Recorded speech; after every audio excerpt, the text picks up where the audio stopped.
Well, it's an honor to be here, and thank you all guys for coming. It's also always for me a great honor and an emotional thing to be in this room named for my old friend Marty Murray. And I always feel a certain mantle of responsibility to live up to Marty's expectations, especially when I'm showing pictures of the land that she loved so much. So hopefully, even if I disappoint all of you, I hope I don't disappoint Marty tonight. She was always a hard taskmaster. So when I was here 2 years ago giving this lecture, I talked about personal photojournalism, which was the kinds of pictures that we all take of our families and of the places we go that really are photojournalistic. You know, photojournalism is about taking pictures of people and places, current things, and distributing them to lots of people. And that's what all of you do with the pictures you take of your family and of your vacations. And so it really is, it's not only the roots of photography in general, all the original Daguerre and all the original Talbot, all the guys that invented photography were really just photojournalists. They were taking pictures of real stuff and documenting the world around them as accurately as they possibly could. And so it really has not gone very far from its roots. But the huge thing, of course, that's changed is its distribution. And that has changed dramatically in the time since I was here 2 years ago. Now it's estimated that 2/3 of our country has a Facebook page. And of those people, half of them get their news through Facebook. So that when you post the pictures of your grandchildren, they're showing up in somebody's news feed. I mean, you literally are a photojournalist. Your stuff is showing up, you know, the grandkids are showing up right along with the latest Donald Trump rally. So, you know, someone's looking at your grandkids going, boy, that kid's got a head of hair. Oh, no, actually, that's something different. That's not. And so, whether that's how you get your news or not, it's how other people are getting yours. And it's just an interesting thing. The photographer is no longer in charge. It used to be when you showed your photographs, and we're really going to be talking about your photographs tonight. When you showed them to someone, it was in your living room. You plopped them down on the couch and you put that scrapbook in their lap, and until they could distract you with, oh, I think the cat's on fire, they were stuck until they got all the way through it. Well, now the viewer's in charge.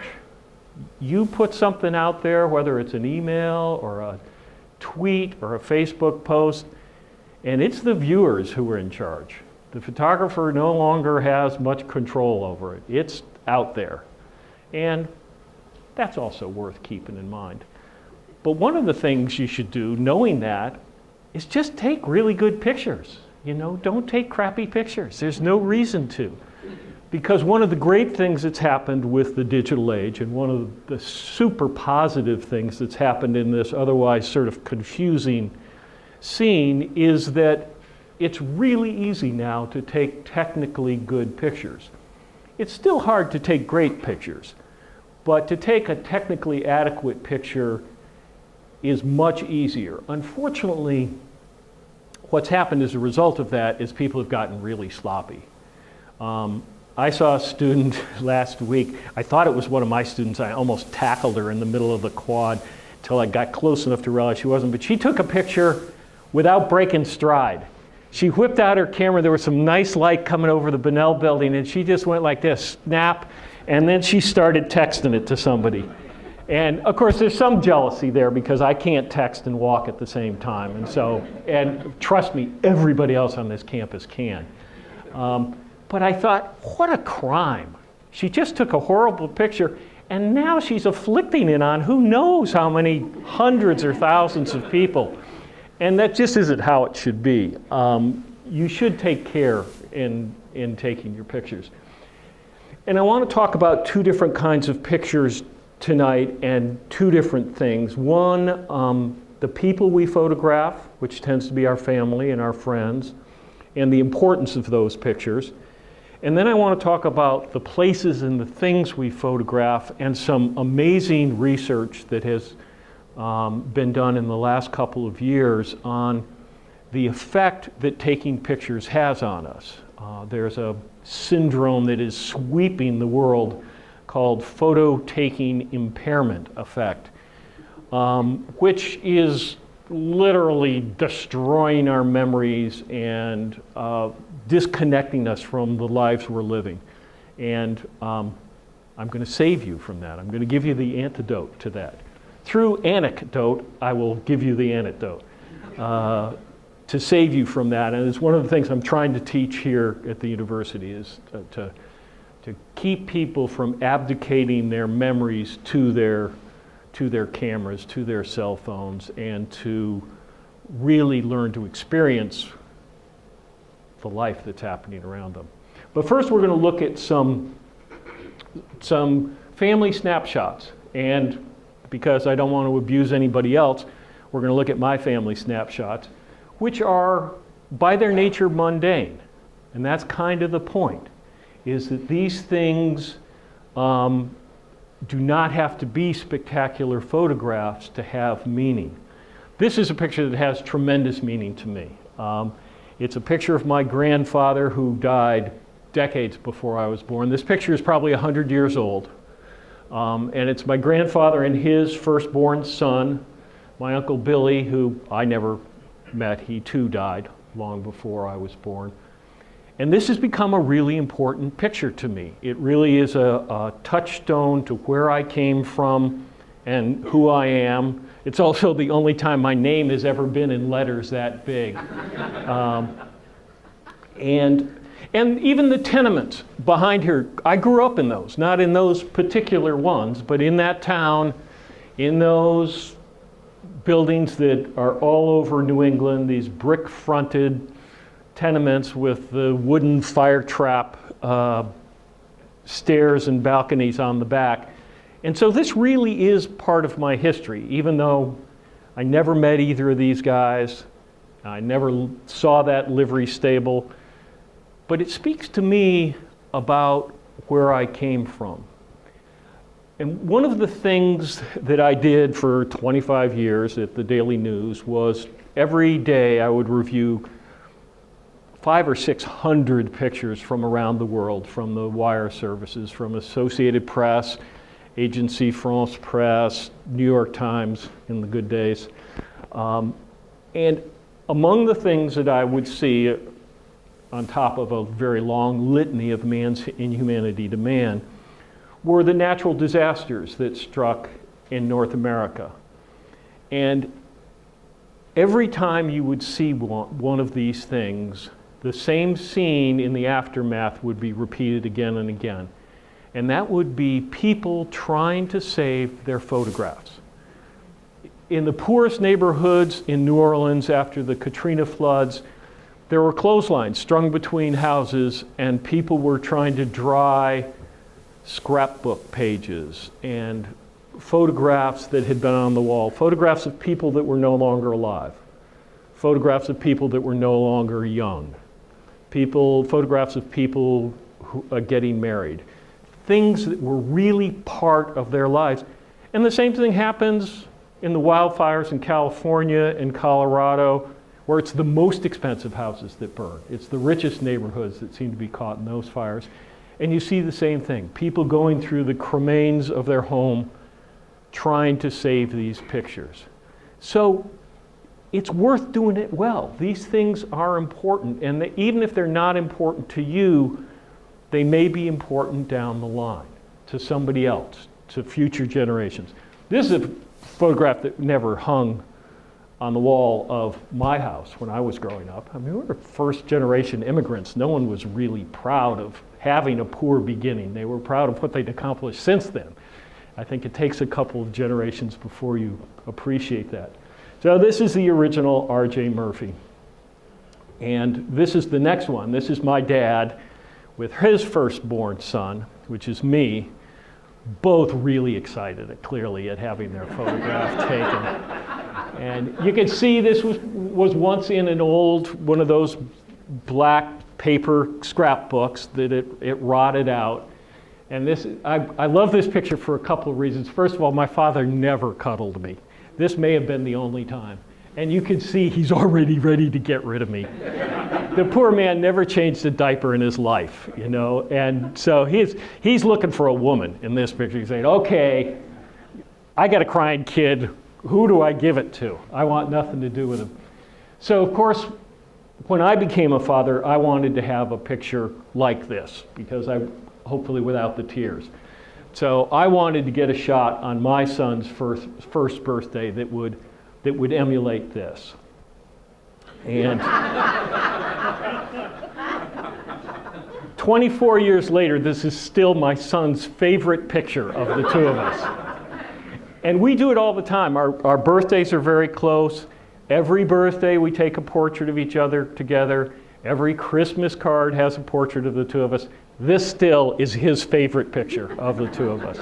And so a goof-off picture has taken on meaning for him. And I suppose it says more about the Murphy boys than it does about photography that it's also one of my favorite pictures of the two of us. He hasn't changed a bit. Mr. Concept, how yeah. did you get his finger in his nose? You know, the kid has a natural talent.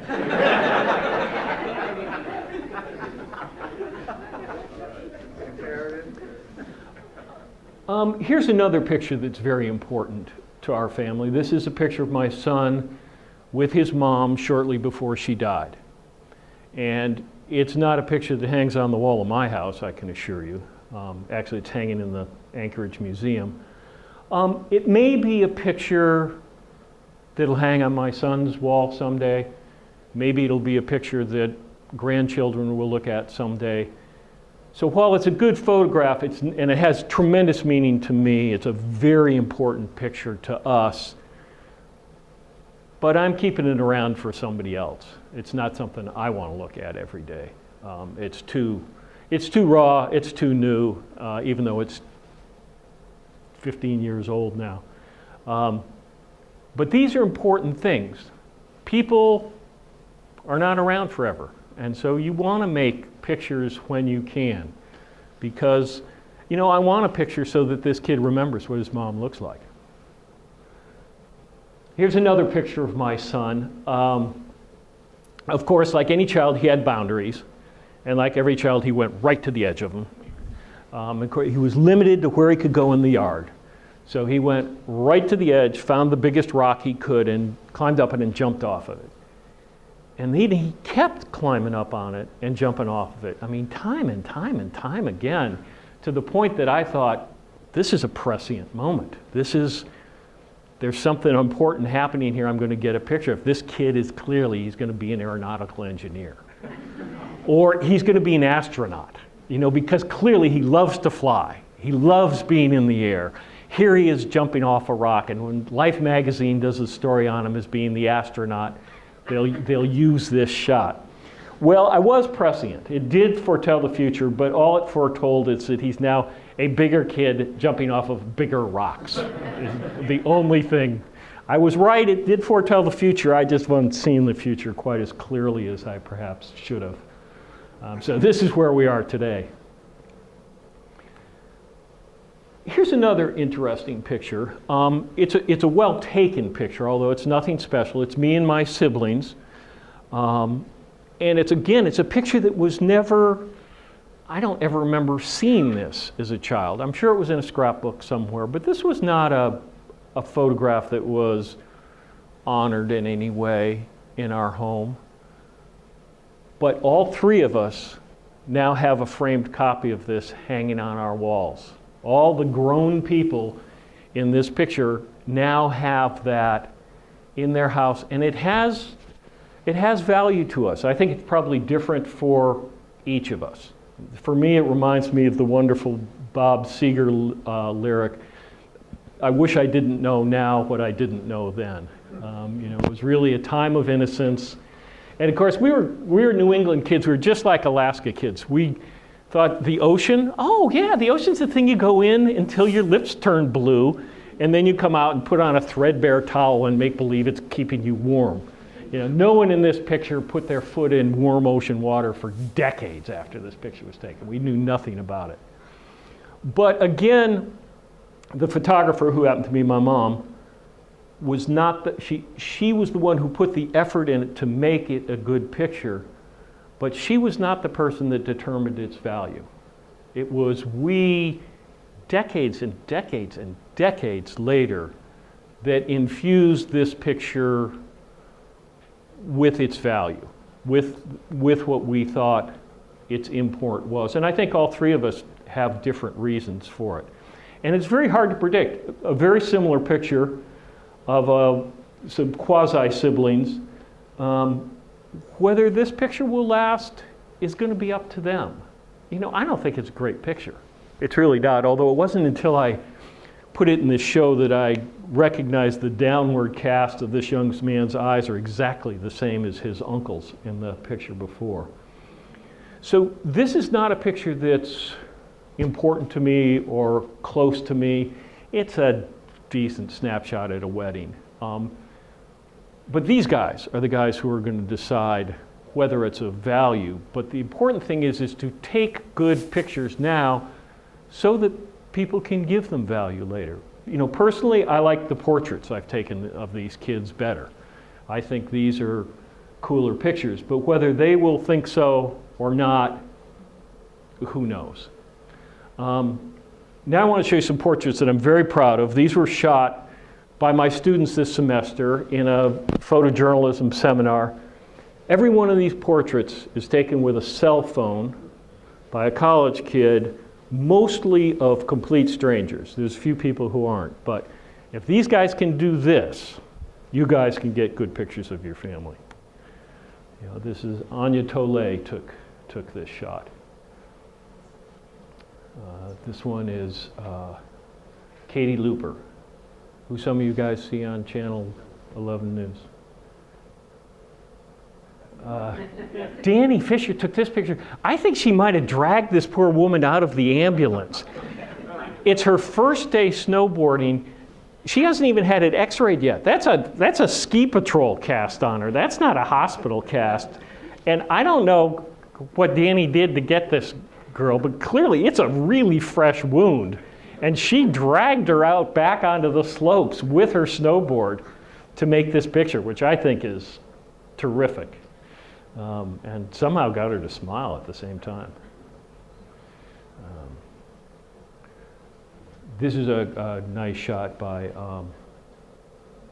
Mary of her grandmother.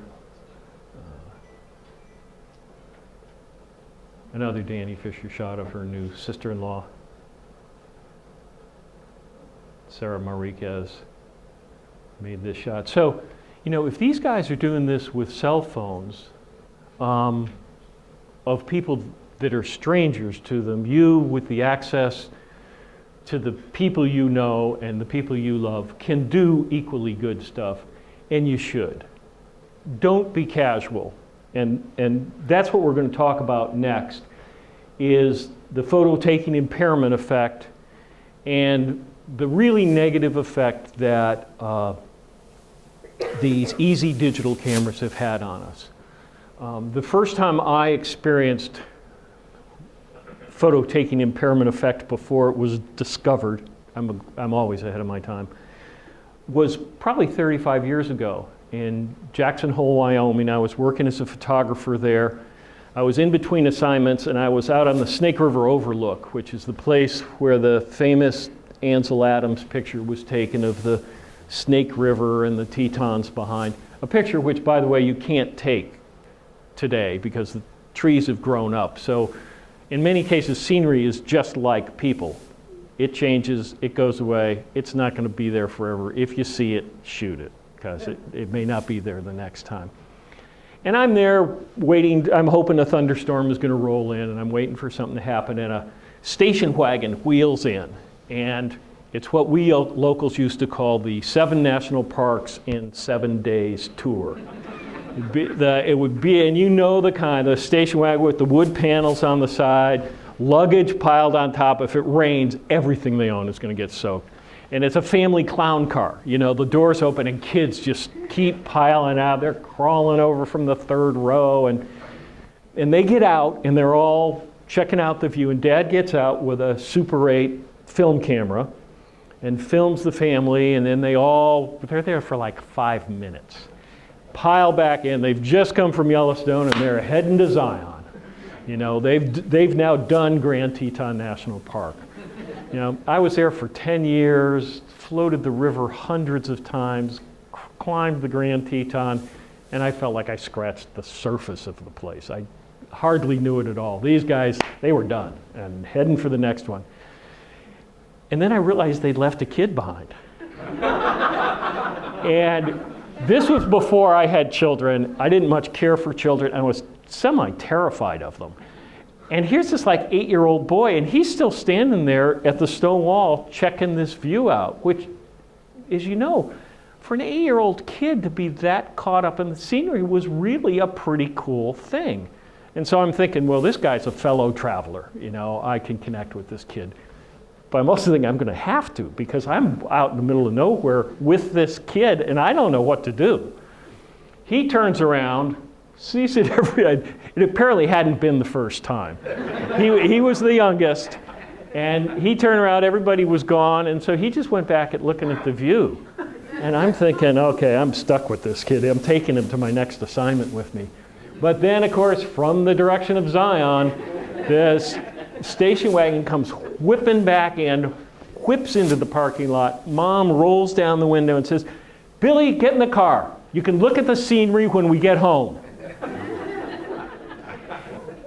And we're all guilty of having done that. You sort of snap a picture and think, okay, got that. And what a ridiculous thing.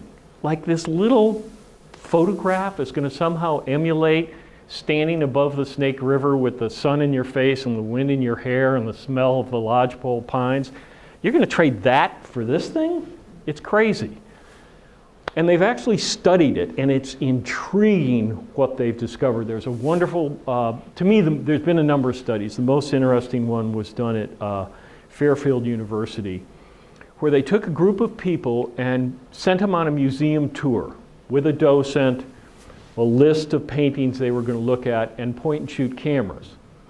And they were, some paintings they just looked at.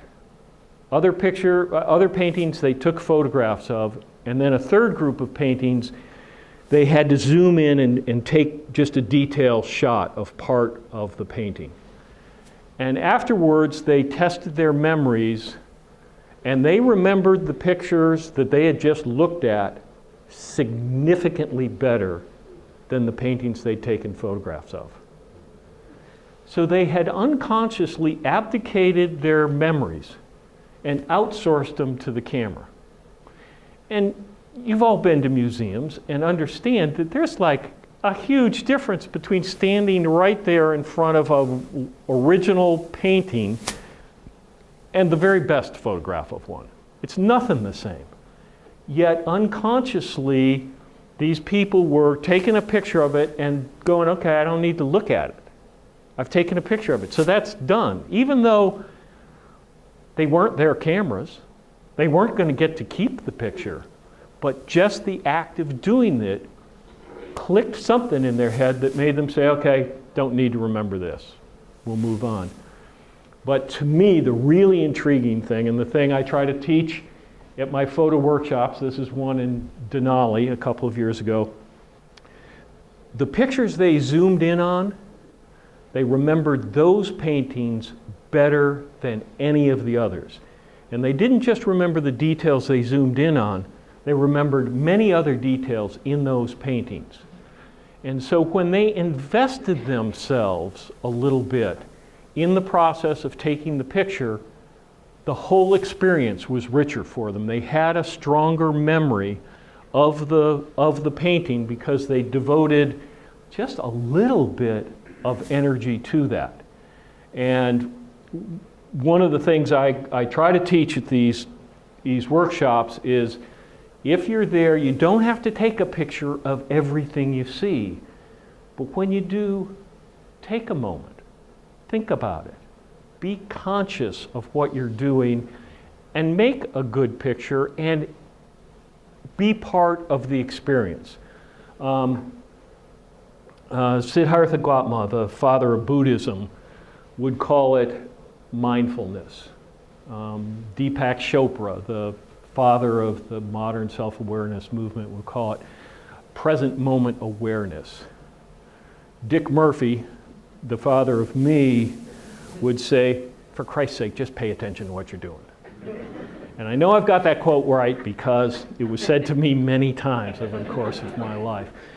But what all these great philosophers are saying is the same thing, is be there. Be in the moment. Fully engage with what you're doing, and it is going to be a richer thing. It's going to be a real experience that you're going to remember, and it's not just going to be a snapshot. And I think if you go out to photograph, no matter what your level of skill, no matter what equipment you're using, if you pay attention, you see stuff that you don't see otherwise.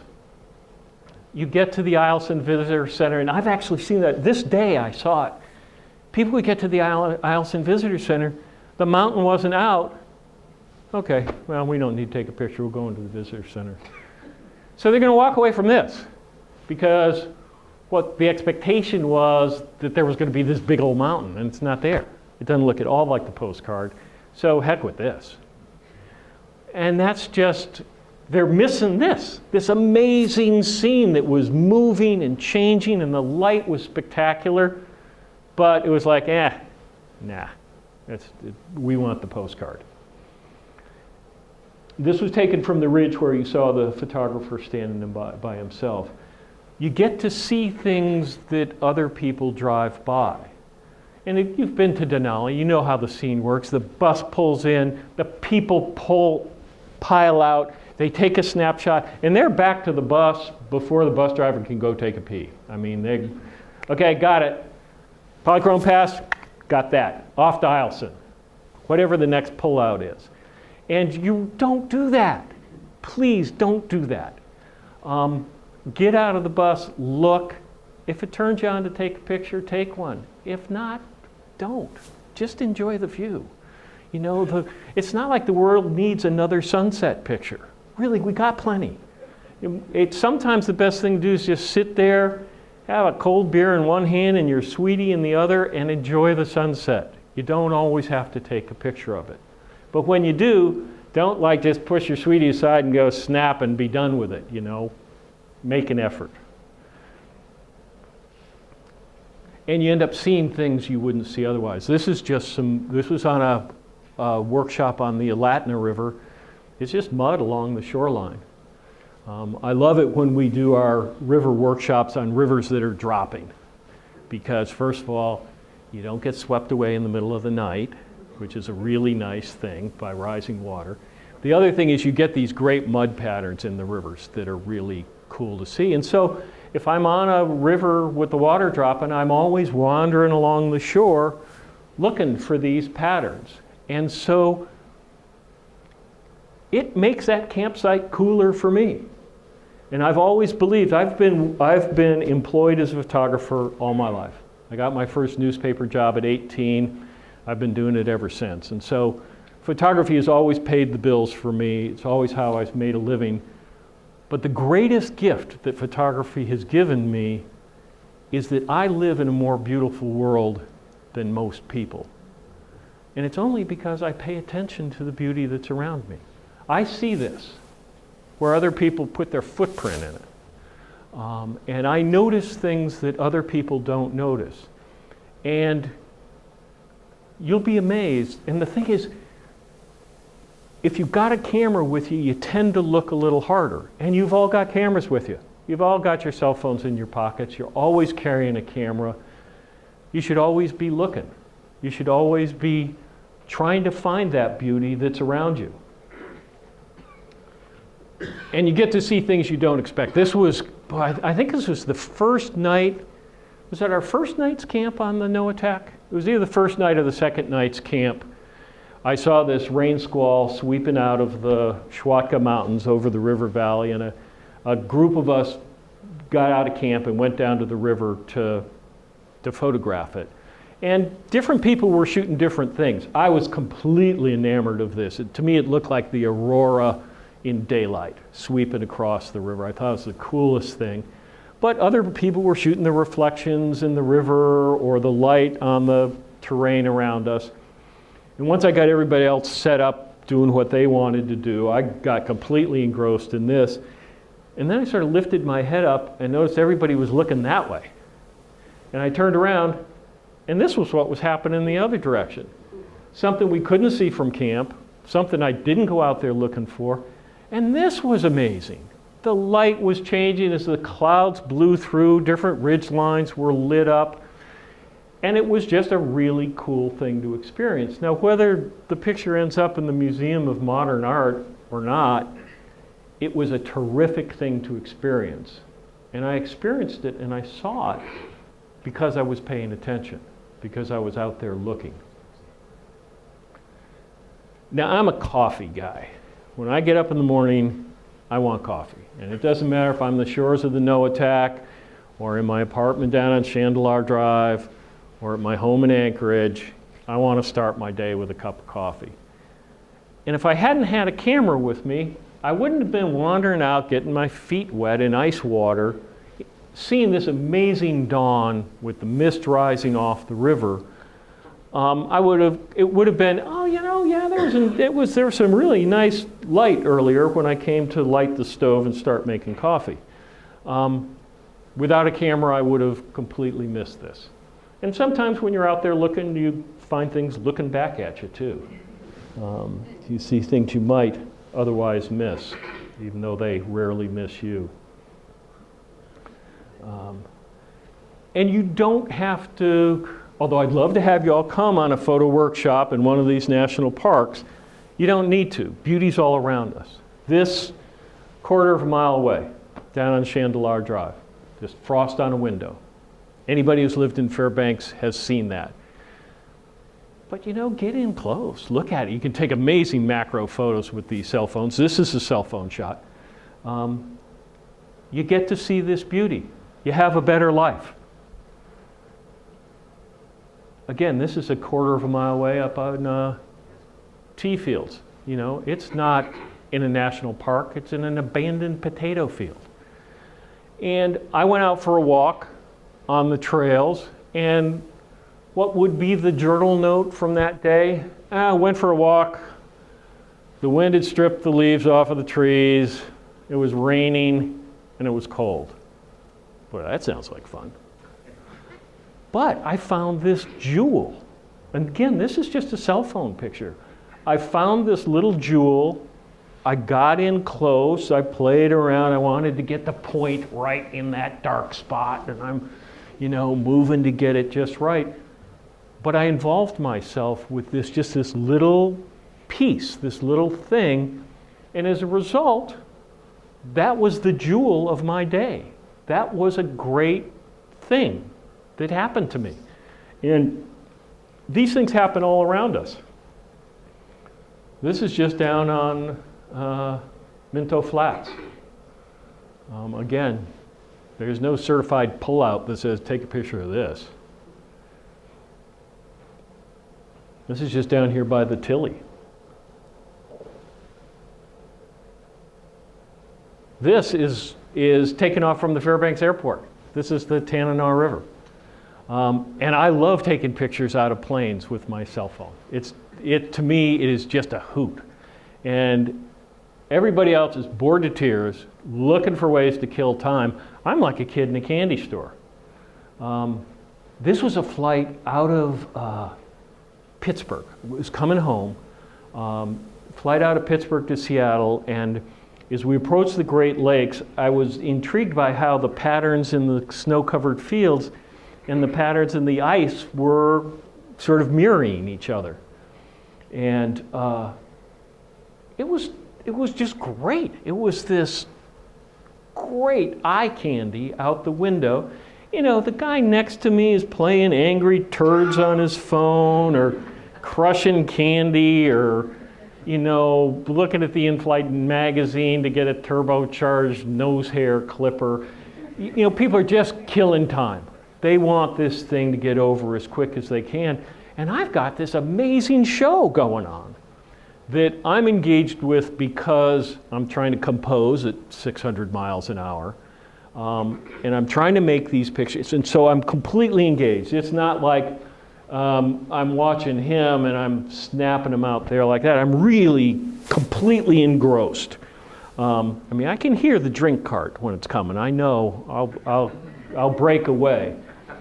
But I have this wonderful abstract art exhibit going on outside my window, and no one else is getting this. Everybody else just cannot wait for the flight to get over. They are just killing time until they can get to the next place. I could have stayed out there all day. I was completely bummed when we came back in over land. Well, there were probably people going, oh, we're not going to die in the Great Lakes, But, and this is, we get on the plane, you go, who is the idiot who booked this seat? This is clearly the last shot I'm taking from this plane. So if you ever decide you want to do this, don't sit right next to the engine. It's a bad spot. I was so pissed. Because I hadn't brought a book. I hadn't gotten all my other equipment to entertain myself for the flight. Thought, oh, this is going to be great. The sun's going to be setting. We're going to be flying up the coast of California. This is going to be awesome. Thought, no, this seat can't be right. Are you kidding? What a knucklehead. Now I'm going to show you a little bit of the experimental work I've been doing, but I want to mention another early discoverer of the photo-taking impairment effect was a guy by the name of Colin Fletcher, who was a guru of mine at one time. He was the guy who wrote the book, The Complete Walker, just as backpacking was becoming cool, and there were many of us who hung on every word he wrote. And he also wrote a book about walking through the Grand Canyon. And he tells the story of having set up his tripod, which for the young people in the room, a tripod is like a three-legged selfie stick. It's what you used to use to take selfies. And he had a cheap one, which you should never have a cheap one. And the wind blew it over and smashed his camera. And he's down on the Tonto Plateau in the Grand Canyon, about to begin this epic journey, and was completely bummed for a short period of time, and then felt that he had this sudden freedom, that he was, in his words, released from the tyranny of film, because he recognized, as few people did, that he was doing the same thing that people do with their cell phones today. He was hesitating at a place where there was a neat view. He would snap a picture and he would move on, rather than getting to a place with a neat view and really studying it, really enjoying it, really absorbing it. And he claimed, and this is when I realized that all my gods have clay feet, he claimed that photography and contemplation were antithetical, that you couldn't do both, that the very act of photography would not allow you to be contemplative. Whereas in all my life, it has been exactly the opposite of that. Especially as a young man, I was always about what's over the next ridge. Let's run the next rapid. Let's see what's around the corner. Yeah, this is cool. I wonder what's next. Yeah, this looks great. Let's go a little higher. Or let's go over here. And for me, photography was the only way to be contemplative. It was the only way I would stop, because I would stop and look at something and pay attention to it and to photograph it. And as a result, as I say, I think I live a richer, more beautiful life than a lot of folks. And I encourage you to do the same thing. So these are some, I'm going to end up with just a quick run through some pictures that are going to be in a show at the Well Street Gallery in June. One of the responsibilities of a Snedden chair, on top of teaching and advising and the other things we do at the university, is we're encouraged to pursue our own work, to do what you do as a journalist. And I've been very grateful that the Snedden Foundation has supported me doing some stuff that's a little bit off the reservation. I have always felt that one of the most powerful tools in the photojournalist box was the picture story, the narrative that you tell through multiple pictures on like a multiple page magazine spread or a newspaper double truck. These venues that are now either gone or going away. And so I'm looking for new ways to have pictures play with each other, create tension with each other. And these are admittedly experimental works, but it's what I'm doing right now. I brought this for Bob of Yukon Charlie because he accused me of being on this whole workshop without ever having taken a picture.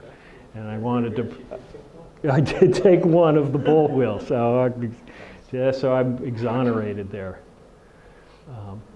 And I've been trying to take pictures that would, especially in the Arctic, that will help explain that land to people. I think we get caught up in the cliches of what the land looks like, and I'm trying to find different ways to use multiple pictures playing against each other to tell a story. This is out in the National Petroleum Reserve.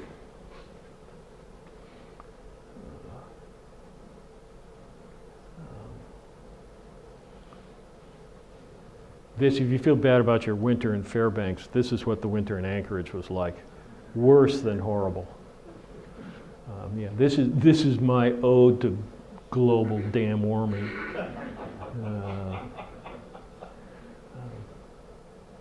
This is my homage to Kess Woodward. You can't be in the interior and not take some pictures of birch trees. And Dave Mollett and Todd Sherman have been trying to teach me some intaglio printing, so I've made that part of what I'm doing as well, trying to, again, get people to look at landscape a little differently, a little harder, and perhaps see some of the stuff that I see. And this is the guy who you can thank for this lecture, C.W. Snedden, the guy who started it all. So thank you guys.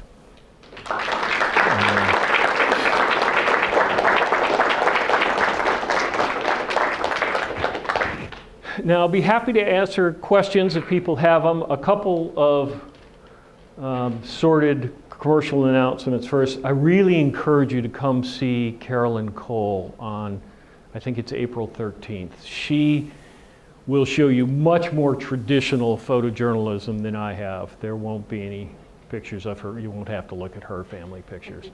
She is an amazing photojournalist. She may be one of the greatest living photojournalists out there working today. And I suspect she's going to show you her stuff from the European refugee crisis. It's killer stuff. It's super. This woman's been nominated for a Pulitzer like 8 times. She's great. So I'd encourage you to come to that. Also, if you're interested, there's flyers on the back about the photo workshops that I teach in the summer. I'm going to do one in Denali, do another one up on the Noatak River in August, and if we get enough people interested, doing one in Ireland in the fall. So if you're interested, pick up the flyers. If the Noatak trip interests you, Don and Tracy Pendergrast right here are the rangers on that trip, and if you want to query them about it, they'll be happy to answer questions too. So, thanks.